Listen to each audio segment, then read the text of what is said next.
Welcome to N News. MLA Prem Sagar Rao నాపై నా తనయుడు విజిత్పై బీఆర్ఎస్ నాయకులపై తప్పుడు కేసులు పెట్టి జైలుకు పంపించాలని చూస్తున్నారని మాజీ ఎమ్మెల్యే నడిపెల్లి దివాకర్ రావు అన్నారు. మంచిర్యాల జిల్లా కేంద్రంలోని మాజీ ఎమ్మెల్యే నివాసం వద్ద మీడియా సమావేశం నిర్వహించారు. మాజీ ఎమ్మెల్యే దివాకర్ రావు మాట్లాడుతూ తన 50 ఏళ్ల రాజకీయ జీవితం ఏంటో ప్రజలకు తెలుసునని అన్నారు. ఆత్మసాక్షిగా చెబుతున్నా సుపారీ పెట్టి చంపించేంత అవసరం నాకు లేదని అన్నారు. ఎన్నికల సమయంలో ప్రచారం కోసం మాత్రమే బయట వ్యక్తులు వచ్చారని, గంజాయి తాగుడు పత్తాలకు మేము వ్యతిరేకమని అన్నారు. నాపై 57 ఎకరాల భూమి ఉందని పెద్ద ఎత్తున దుష్ప్రచారం చేశారని, ఆ భూమిని బయటకు తీయాలని డిమాండ్ చేశారు. తెలంగాణకి నీళ్లు అందిస్తున్న ఎల్లంపల్లి ప్రాజెక్టును నేనే తీసుకువచ్చానని, మాతా శిశు ఆసుపత్రి నిర్మాణంలో నాకు సంబంధం లేదని అన్నారు. మంచిర్యాలలో జరుగుతున్న ఘర్షణలపై సిట్టింగ్ జడ్జితో విచారణ జరిపించాలని డిమాండ్ చేశారు. బీఆర్ఎస్ యువ నాయకుడు విజిత్రావు మాట్లాడుతూ మంచిర్యాల ఎమ్మెల్యే ప్రేమ్ సాగర్ రావుకు దమ్ముంటే రాజీనామా చేసి నాతో పోటీకి దిగాలని డిమాండ్ చేశారు. మంచిర్యాలలో దోపిడీ, దౌర్జన్యాలు, గుండాయిజం, రౌడీజంతో నిండిపోయిందని, రాబోయే రోజుల్లో ప్రజలు బుద్ధి చెప్తారని అన్నారు. ఈ కార్యక్రమంలో బీఆర్ఎస్ ప్రజాప్రతినిధులు, నాయకులు తదితరులు పాల్గొన్నారు. మందితోటి ఊరేగింపు వేయాలి స్థానిక ఎమ్మెల్యే. ఇది చాలా పెద్ద స్కామ్, రాష్ట్రంలో పెద్ద స్కామ్ అని బాగా మాట్లాడండి. ఇలా ఏమంటున్నాను, 357 ఎకరాల భూమి నీ చేతిలో ప్రభుత్వం ఉంది, నీ చేతిలో యంత్రాంగం ఉంది. కమాన్, మొదటి పక్క పెట్టవని ఆ 57 ఎకరాలు తీయాలని ఇలా నేను డిమాండ్ చేస్తున్నాను. ఆనాడు వైఎస్ఆర్ గారు రాష్ట్రంలో ముఖ్యమంత్రి అయిన తర్వాత అనతి కాలం లోపటినే, బహుశా నెల లోపటినే 35 ప్రాజెక్టులు మంజూరు చేస్తే అప్పుడు ఎల్లంపల్లి లేకపోతే అసెంబ్లీలో ఆయన సీటు పక్కకు నడిచినప్పుడు కూర్చొని ఎల్లంపల్లి అంటే ఆయన మంజూరు చేసి వితిన్ ద 48 days ఆనాడు టెండర్, ఆనాడు దాని ఫౌండేషన్ అక్కడ అంతరంగా ఫౌండేషన్ చేశారు. ఇలా ఏంటిది అది? తెలంగాణకు గుండెకాయలు లాంటి ఎల్లంపల్లి ప్రాజెక్టు బంద్ చేశారు. ఎల్లంపల్లి లేకపోతే తాగడానికి నీళ్ళు ఎక్కడి, సాగునీరు ఎక్కడి, ఇక్కడ హైదరాబాద్ నీళ్ళు ఎక్కడి, ఇలా కాళేశ్వరం నీళ్ళు కూడా ఎల్లంపల్లి నుంచే మొత్తం 89 జిల్లాలు పోతాయంటే అది దివాకర్ చేసిన పని కదా. వాళ్ళు అంటారుగా కాంగ్రెస్, అరే కాంగ్రెస్లో 35 ప్రాజెక్టులు ఆనాడు స్వర్గీయ రాజశేఖర్, ఆనాడు ముఖ్యమంత్రి రాజశేఖర రెడ్డి అనౌన్స్ చేసింది. ఈ ఎల్లంపల్లి ఉందా ఒకసారి లిస్టు ఏవయ్యా అని అంటుంది. దాంతో ఎన్నో చేసినాం, లిఫ్ట్ మరొకటి చేసాం. అది అభివృద్ధి కాదా? మెడికల్ కాలేజ్ ఇక్కడ పెట్టాం, మార్కెట్లో దాదాపు 11 ఎకరాలు. ప్రస్తుతం కాలేజీ నడుస్తుంది. కొంత బాటిలో ఒక 4 ఎకరాల పైచీకులో హాస్పిటల్ కడుతున్నాం, దాదాపు 400 బెడ్ హాస్పిటల్. హాస్పిటల్ దేనికోసం అండి? ఆయన ఏదో కట్టుకథలు వెళ్తాడు, ఆయన ఏదో కథలు చెప్తుండు. హాస్పిటల్, మెడికల్ కాలేజ్ హాస్పిటల్ దేనికోసము చెప్పండి. ఇలా కరీంనగర్ మెడికల్ కాలేజ్ దేనికోసం ఉంది? హాస్పిటల్ అన్ని జాగాల్లో మెడికల్ కాలేజీకు హాస్పిటల్ దేనికోసం? ప్రజల కోసం, మరొకటి కోసం. అది త్వరలోనే బహుశా అనుకుంటా అనేది లోపటినే జూన్ లోపటినే అది కంప్లీట్ అవుతుంది. దాన్ని కూలగొట్టు మొత్తం 2 ఎకరాల భూమి ఉంది. అది G+7 కట్టు, అక్కడో 1000 పెట్టాడు అవుతుంది, అక్కడ 1500 కట్టచ్చు, అక్కడ కట్టచ్చు. నేను ఏదో వ్యతిరేకం కాదు, సూపర్ స్పెషాలిటీ పెట్టుదా, సూపర్ స్పెషాలిటీ అక్కడ కట్టదు, అక్కడ కట్టాలి. ఇంకొక మాట బహుశా మీ అందరూ చూస్తుంది, ఒకసారి ITIలోనే సూపర్ స్పెషాలిటీ హాస్పిటల్ అన్నాడు. ఇది చెప్తున్నా, ఆయన అన్న మాట నేను అబద్ధం ఆడను. నర్స్పూర్లో కూడా సూపర్ స్పెషాలిటీ హాస్పిటల్ అన్నాడు ఒకనాడు. అక్కడ పోయి 3 కట్టాలిగా, ఇప్పుడు నర్స్పూర్లో కట్టాలి, మంచాల కట్టాలి, ITI కట్టాలి. ఈ 3 అన్నాడు, ఆయన అన్నాడు. అనలేదంటే నేను దేనికన్నా తయారున్నా, అనలేదంటే నేను దేనికన్నా తయారున్నా. ఆ రకంగా నువ్వు ఉట్టుటి మాటలు మాట్లాడి నువ్వు ఏదో నీ పద్ధతి ప్రవర్తన ప్రజల మీద ఏ రకంగా వ్యతిరేకంగా నేను చెప్పే అవసరం లేదు. నాకు నేనే గొప్ప అనుకుంటున్నా. ఆదిపురం మాధవరపు రాజేశ్వరరావు ఆయన జడ్పీటీసీ వాళ్ళ భర్త, ఆ భూమిలో ఆయన ఉన్నాడు. నీ పక్కన ఆ విషయం చెప్పలేదు. మాధవరం రాజేశ్వరరావు భూమి అక్కడ డిస్ప్యూట్ ల్యాండ్, అది ఏ కంపెనీ వాళ్ళకు ఉన్నా ఈ వేరే అర్జునులకు డిస్ప్యూట్ ల్యాండ్ కొన్నారు కొంతమంది. అసలు నువ్వే డిస్ప్యూట్ ల్యాండ్ కొన్న తర్వాత ఇంకో ల్యాండ్ విషయం నీకు మాట్లాడే అర్హత ఉన్నది ఉందా? ఆయన నీ మీద మొత్తం తెలంగాణ 119 ఎమ్మెల్యే, నువ్వు ఒక ఎమ్మెల్యే పేరు మోతం అవుతుంది అక్కడ హైదరాబాద్. అది అది జరిగిన మాట కూడా నేను చెప్పడం జరిగింది. నస్పూర్ బీఆర్ఎస్ కౌన్సిల్ అందరూ భూ కబ్జాదారులు అన్నారు. వినండి, మరి మా నుంచి అందరు అడిపోయారు, దాదాపు 10 మంది దాకా అడిపోయారు.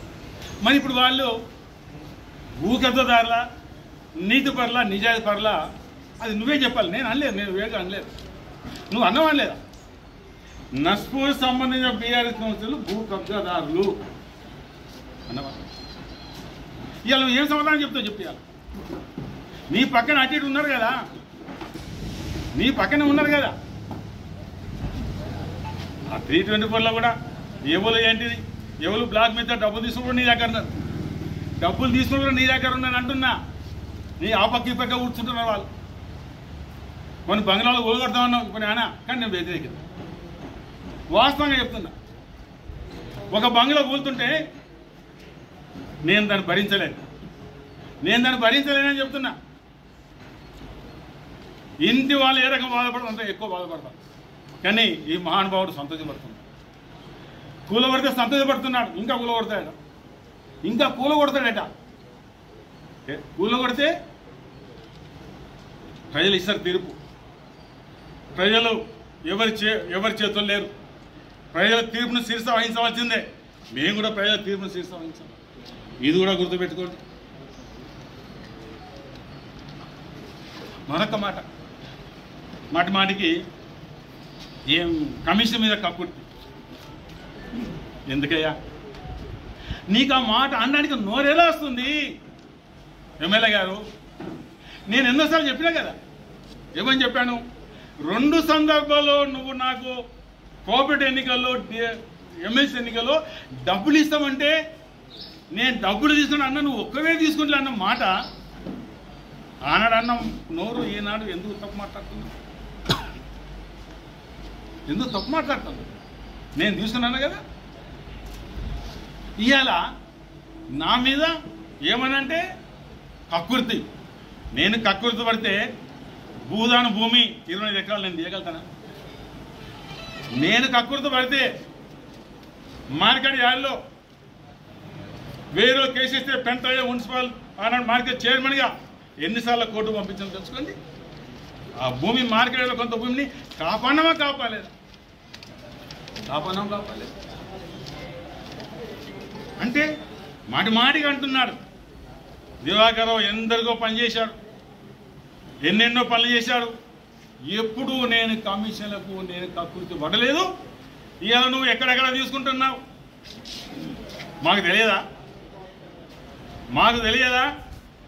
ఏ రకంగా డబ్బులు వాసన చేసే సంగతి ఇది జగమెరిన సత్యం. కానీ అందరు ముందుగా చెప్పగలుగుతారా చెప్పండి? ఇది నన్ను కక్కుర్తనే అర్హత నీకు లేదు. స్థానిక ఎమ్మెల్యే గారిని అంటున్నాను. సుపారీ సోంపు వచ్చినోడు ఆధార్ కార్డు ఇచ్చి నేను సుపారీ ఖచ్చితంగా ఇచ్చిపోతాడా? అక్కడ ఎందుకు అడగలే ప్రశ్న అన్నా? అడిగాను సార్. ఆధార్ కార్డు ఇచ్చి 3 నెలలు ఒక్క నిమిషం. వాళ్ళు 3-4 రోజులు ఈ భారతదేశంలో ఇక్కడ ఉన్న ప్రతి ఎమ్మెల్యేలు ఎలక్షన్కి పోయేటప్పుడు పాజిటివ్ వాయిస్ తీసుకుంటారు. పాజిటివ్ వాయిస్ తీసుకునేదానికి వచ్చిన మీలాంటి మిత్రులు వీడియో ఫుటేజ్ చూసినట్టు 3-4 రోజులు వాళ్ళు ఆడుతున్నారు. వాళ్ళు ఎవరన్నా తప్పు కారణం చేసినాడు వచ్చి ఆధార్ కార్డు ఇచ్చిపోతాడా? ఆధార్ కార్డు బట్టే కదా నువ్వు చెప్తున్న పేర్లు ఊర్లు. అసెస్పదం ఉంది, నవ్వుతారు పబ్లిక్. నన్ను దెబ్బదానికి వచ్చినాడు ఆధార్ కార్డు ఇచ్చిపోయాడు. చెప్పేదానికి అర్థం ఉందా? రెండోది, వాళ్ళు మాట్లాడే మాటలలో first of all 324 survey number మొత్తుకున్నావు. మొత్తం అన్ని తీసుకుపోయి కలెక్టర్ ఆఫీస్లో పెట్టావు. గజం జాగా కూడా మాకు లేదని చెప్పినావు. ఎక్కడ పోయినావు? నీ ప్రభుత్వం కాదా? నువ్వు ఎమ్మెల్యే కాదా? దమ్ముంటే ఈ ప్రాంతానికి నువ్వు ఎమ్మెల్యే నువ్వు భావిస్తే 57 ఎకరాలు తీ ప్రభుత్వానికి అప్పయ్యపు. 57 ఎకరాలు తీయి. ఎందుకు? నీ పక్కకు ఉన్నోళ్ళదా? ఇప్పుడు అక్కడ ఏమన్నా నీ పార్టీకి వచ్చినోళ్ళదా? 3 రోజుల ముందు 4 రోజుల ముందు పార్టీకి ఎందుకు మారింది తెలుసా? నేను పార్టీ మారకపోతే నా బిల్డింగ్ కూడా కొడతారు. నేను పార్టీ మారకపోతే నేను దోసుకున్నది తీసుకుంటానని వచ్చారు. అంటే వాషింగ్ పౌడర్ నిర్మాణ. ఏమంటావు నువ్వు? బీఆర్ఎస్ బీజేపీ ఒకటా? ఎంత బలహీనమైన ఎమ్మెల్యే అంటే మొన్న జరిగిన ఎంపీ ఎలక్షన్లో కాంగ్రెస్ కౌన్సిలర్లు నాయకులు బాజాప్తుగా బీజేపీ కోటేమని చెప్పారు. వాళ్ళని సమర్థిస్తున్నావా, వాళ్ళను బహిష్కరిస్తావా? రేపు బహిష్కరిస్తే నువ్వు వాళ్ళని సమర్థించినట్టు, లేకపోతే సమర్థించినట్టు. ఇవాళ ఎంపీ గారు వంశీ గారు ఇక్కడ గెలిచి ఎక్కడ పోయినా నేను అడుగుతున్నా. ఆ రోజు చెప్పినావు కదా, ఇన్ని రోజుల ఒక్కరోజు ఒక్కరు కూడా కనిపించలేడు అంటే సాక్షాత్ ఎంపీని కూడా రాకుండా నువ్వు ఇక్కడ భయపెట్టిందంటే దానికి ఏం రాజకీయం అంటున్నావు? ఒకసారి సమాధానం చెప్పాలి. ఇవాళ గింత తెలుగుగల ఎమ్మెల్యే ఉన్నాడు, కూరగాయలు మటన్ చికెను ఫిష్ పక్క పెడతారా? అందుకే అన్నా నువ్వు నాన్ లోకలని మంచి చరిత్ర తెలవాలి. ఎంత దూరం ఉన్నది ఇలా కూరగాయలకు, గతంలో మటన్ మార్కెట్కి, ఇలా కూరగాయలకి ఇప్పుడున్న చికెన్ మార్కెట్కి ఎంత దూరం ఉన్నదో అంతకన్నా ఎక్కువ దూరంతో ఇంటిగ్రేటెడ్ మార్కెట్ ప్లాన్ చేసినాం. సమాధానం చెప్పాలి. ఇవాళ ఇంటిగ్రేటెడ్ మార్కెట్ తెలంగాణలో అన్ని మున్సిపాలిటీలో ఉంటుంది, కానీ మంచిర్యాలలో ఉంటుందా? ఇక్కడ ఈ నియోజకవర్గంలో లక్షపేటలు ఉంటుంది, నస్పూర్లు ఉంటుంది, కానీ మంచిర్యాలలో ఉండదు. ఇంటిగ్రేటెడ్ మార్కెట్ అంటే రెండు కలిపి ఇక్కడ చేపకూర పెట్టి పక్క తోటకూర పెడతారా? ఆ షెడ్ వేరు, ఈ షెడ్ వేరు, ఆమె దూరం ఉంటుంది. ఈ విధంగా అంటే నీకు నచ్చకపోతే దాన్ని హేళన చేసి తీసేస్తుంది. 119 నియోజకవర్గాలలో ఒక మంచిర్యాల తప్ప మిగతా అంతా నీళ్ళేదట. మరి ఎందుకు ఈ చెన్నూరు ఎమ్మెల్యే, బెల్లంపల్లి ఎమ్మెల్యే, పక్కకున్న చెన్నారం ఎమ్మెల్యే రాజీనామా చేయరని నేను అడుగుతున్నా. ఎందుకు ముఖ్యమంత్రి, ఉప ముఖ్యమంత్రి రాజీనామా చేయరని నేను అడుగుతున్నా. మీ ఎమ్మెల్యే చెప్తాడు కదా, నేను కాదు. మీ మంచిర్యాల ఎమ్మెల్యే 119 నియోజకవర్గాల నేను ఒక్కనే తోముతురు అంటున్నావు కదా. మిగతా 18 మంది 118 మందిలో ఉన్న కాంగ్రెస్ ఎమ్మెల్యేలు ఎందుకు రిజైన్ చేయకుండా ఇంకా పదవులు ఎలాడుతుందని చెప్పాను. దీనికి నేను డిమాండ్ చేస్తున్నా. ఇలా మంచిర్యాల జిల్లాలో ఉన్న 3 ఎమ్మెల్యేలు వివేక్ గారు కానీ, వినోద్ గారు కానీ, పక్కకున్న బొజ్జు గారు కానీ సమాధానం చెప్పాలి. వాళ్ళు కూడా ప్రెస్ మీట్ పెట్టి ఒక మంచిర్యాల ఇచ్చినా మీ దగ్గర కూడా ఇచ్చినా చెప్పాలి. ఇలా మంచిర్యాల జిల్లా నేను తాగుతుందంటే ఆ పుణ్యం దివాకర్ రావు గారిది, ఆ పుణ్యం ఎల్ఎంపీ ప్రాజెక్ట్. నీళ్ళు తాగుకుంటే అబద్ధాలు ఆడుతున్నావే, కొంచెం అన్న ఆలోచనతో మాట్లాడుతున్నావా? గంజాయి నువ్వు మాట్లాడుతున్నావు. గంజాయి గురించి క్లబ్బులు పెట్టి పత్తాలు ఆడించేటోడు, మందు తాగించేటోడు, సారా వ్యాపారం చేసేటోడు, కావాల కొమ్ము కాసేటోడు ఇవాళ గంజాయి గురించి మాట్లాడు. ఇవాళ గ్యాస్ కుట్ర జరుగుతుంది. ప్రేమ్ సాగర్ కుట్ర చేస్తుండు. గంజాయి కేసు మీద అసత్యమైన ప్రచారాలు చేసి ఒక గ్రౌండ్ ప్రిపేర్ చేసి నన్ను చంపుదామనుకున్నానని, గంజాయి అమ్ముతున్నానని బీఆర్ఎస్ పార్టీ నాయకుల మీద, మాజీ శాసనసభ్యులు దివాకర్ రావు గారి మీద, విజిత్ కుమార్ మీద కేసులు పెట్టాలనే కుట్ర జరుగుతుంది. దాన్ని ఎదుర్కొంటాం, న్యాయంగా ఎదుర్కొంటాం, దైవ బలంతో ఎదుర్కొంటాం, కార్యకర్త బలంతో ఎదుర్కొంటాం. ఎక్కడికైనా పోయేదానికి సిద్ధం. ఈ మంచిర్యాల ప్రజలు 4 సార్లు గెలిపించారు దివాకర్ రావు గారిని. కేసీఆర్ గారికి బ్రహ్మరథం కట్టిరు. ఈ పార్టీని కాపాడుకుంటాం, ఈ ప్రజల్ని కాపాడుకుంటాం. ఇవాళ ఏం జరుగుతుంది? ఏదయ్యా కొక్కిరాలా అంటే కులగొట్టుడు, కొట్టించుడు, కేసు పెట్టుడు. ఇది కాదా నీ రాజకీయం? ఇందుకేనా నువ్వు ఇక్కడ గెలిచింది? మనిషి అన్నప్పుడు గెలిచిన తర్వాత మారాలి. మార్పు లేదు. ఇలా ఏం రాజకీయం నడుతుంది? భయపెట్టాలి. ప్రేమతో రావు మన కోట్లు. పోయినసారి ఏదో చేసినాం, దివాకర్ రావు 4 సార్లు గెలిచింది కదా, ఓటేసిర్రు. ఈసారి దివాకర్ రావు సానుభూతి వస్తుంది, బీఆర్ఎస్ పార్టీకి సానుభూతి వస్తుంది. నువ్వు ఎమ్మెల్యేనైతే నువ్వు కోట్లు మాట్లాడుతున్నావు కదా, కరకట్ట మాట్లాడుతున్నావు, ఇంటిగ్రేటెడ్ హాస్పిటల్ మాట్లాడుతున్నావు. కోట్లు అవసరం లేదు. ఆడబిడ్డకు తులం బంగారం ఇచ్చిన తర్వాత నువ్వు మాట్లాడు. తులం బంగారం ఈ ₹1,00,000 కాదు కదా. తులం బంగారం ఇచ్చే ముఖం లేదు, కానీ కోట్ల గురించి మాట్లాడతాను. చెప్తున్నా అక్కడ రేవంత్ రెడ్డి గారు హైదరాబాద్ పెట్టి మొత్తం కూలగొట్టి ఆదాయం లేకుండా చేస్తారు. ఒక్క కట్టడం కూడా ఇక్కడ జరగదు. మార్కెట్ కట్టరు, లేకపోతే మెడికల్ కాలేజ్ కట్టరు, కరకట్ట కట్టరు. వీళ్ళ విధానాలు డిస్ట్రక్షన్ ఉన్న తప్ప కన్స్ట్రక్షన్ లేదు. ఈ విధంగా మాట్లాడతారు.